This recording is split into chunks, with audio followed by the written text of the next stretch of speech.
Is there anything we should be worried about in terms of adults at this stage? Well, okay, so for adults, there's kind of two things I look out for adults. One is people that have an intense experience of shock and they are very, very overwhelmed, and they have these emotional responses that are much longer. They might be more intense, but they're longer. So they might be angry for hours or days, or they might be withdrawn for hours or days, or they don't have brief periods of time where they're back to their normal self. So they're really quite overwhelmed by the experience. They're overwhelmed by either what happened during the flood or overwhelmed by the losses that they experienced. They have these emotional swings, but the swings are more intense and they last longer, and they don't have periods where they seem to be their normal self. The other folk that worry me are the ones that kind of aren't picked up easily, and they're the ones that are just in kind of fix-it mode and they're denying all symptoms. I mean, men are naturally kind of good at doing this. They deny all symptoms. They are refusing to feel upset. They're refusing to show any emotionality at all.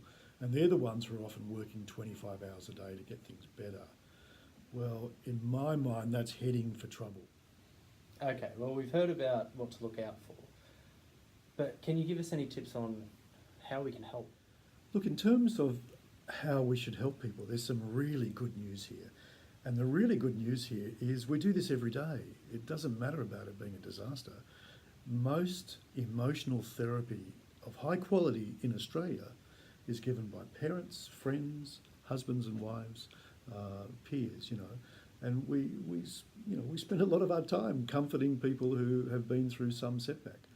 The things we do are, we ask people if they're okay, we provide them a space to talk, we are good listeners, we don't rush in to give advice, we reassure people that things are going to be all right, because at the end of the day, there's a lot of people who are going to help, and by the way, as a friend, I'm here helping now, but the bad news for you is in a month's time, I'm still going to be helping, and I'm still going to be helping in 3 months, and if you need help in a year, I'm still going to help.